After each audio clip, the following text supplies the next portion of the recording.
members of the ODM party, supporters, and members of the Fourth Estate, distinguished ladies and gentlemen. I have taken note of the announcement made by a section of the ODM National Executive Committee in Mombasa yesterday, the 11th of February 2026, purporting to remove me from the position of Secretary General of the Orange Democratic Movement. Let me state without fear of contradiction that this action is illegal and procedural and a blatant violation of the ODM Constitution as well as the principles of natural justice.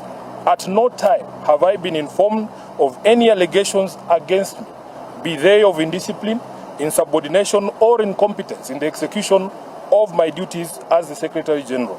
Neither have I been invited to respond to any complaints in and out of the party on any matter that would constitute grounds for removal of a Secretary General. Consequently, no lawful organ of the party has invited me to any hearing. Indeed, as far as internal differences in opinion go, my only crime is that I have refused and I oppose any plans and schemes within the party to support President William Ruto's re-election, because I have held and continue to hold the firm position that this country cannot afford another 5 years of this expensive, divisive, incompetent, and disastrous Ruto misadventure. Kleptocracy is not a philosophy that an entire nation can give a second chance. This month marks the beginning of my 9th year as SG of ODM. I am the longest serving individual in that position. To serve that long at the feet of the enigmatic Raila Odinga needed one to summon all reservoirs of wisdom from all possible sources, but most importantly, to remain a true and loyal student of the great icon. Even in the current circumstances, I would never betray the ideals and principles of my late party leader. I have served this party with loyalty, diligence, and unwavering commitment because I had a leader in Raila who nurtured young people and young leaders and knew how to bring competing interests and egos into one functional movement. Together, we have defended the Constitution, strengthened internal party structures, and safeguarded the voice of millions of Kenyans who believe in social justice and accountable leadership. My record speaks for itself, and it always will. It is in public domain that my opposition to the party's dalliance with Ruto started long before the Right Honorable Raila passed on. He understood my reasons and accommodated them. It is also a known fact that regardless of what political deals Raila struck with different regimes, he would never have allowed his beloved party to be turned into a mere appendage of State House, where decisions are rubber-stamped after instructions are received from the regime. It is painful to note that sections of the party continue to desecrate the legacy and memory of Raila by turning this party into a theater of the illegal. Just last week, on 3rd February, a Gazette notice was released purporting to legitimize the recent changes in party leadership, with the rider asking for public input within 7 days, even though the stated date had lapsed by 3 weeks. Essentially, those who now purport to run the party are aware that, for instance, the new party leader was installed unprocedurally and unconstitutionally.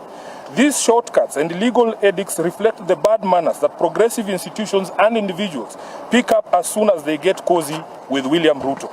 I leave it to the party members to judge if this really is the path that the Right Honorable Raila Odinga had set for us. Just 4 months after his death, we can all agree that Raila must be turning in his grave.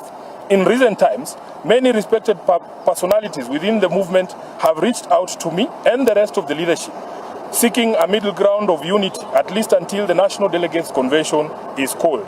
I may not mention all of them, but the party trustees, and they know themselves, as well as Mama Ida Odinga and Her Excellency Ruth Odinga, the women representative for Kisumu, among others, have worked tirelessly to try and unite the party and renew the spirit of Raila in the party. But it seems the rest of the leadership, answering to instructions from elsewhere, has been unable to embrace dialogue. I want to assure our members across the country that this is not about positions. It is about principle of our party. It is about ensuring that ODM remains a democratic institution governed by rules and not by impulses.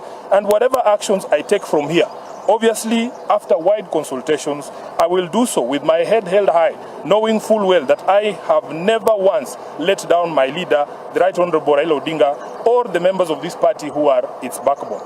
As I said in Busia, Raila did not raise cowards. He did not teach us to run away from hardship or challenges, but to confront them head-on. Our party constitution places a responsibility on us to fight for ODM, and fight we shall. Through all lawful means, we shall fight for this great institution until the very end. We will challenge every illegality in the courts of law and in the court of public opinion. Surrender is not an option for us.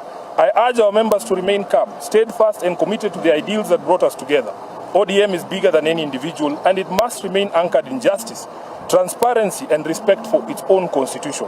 Even as we confront the spectacle of stagnation against progress and liberal versus conservative clashes in our politics, we shouldn't fall for the allure of easy largesse and cheap promises made to the electorate for the sole purpose of perpetuating the age-old slavery visited on citizens of this nation by a regime lacking in legitimacy. I remain a loyal member and the duly elected Secretary General of the ODM party.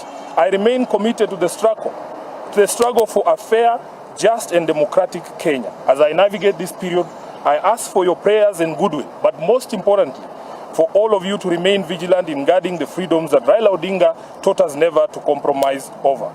We are the generation that will reach Canaan, as envisaged by the late Raila Amolo Odinga, and nothing will distract us from this endeavor. I am grateful to all of you for all the messages of support, and I want to assure you that we will be back to the grassroots, bigger and more energized, beginning this Sunday in Kitengela. Thank you very much, and God bless you.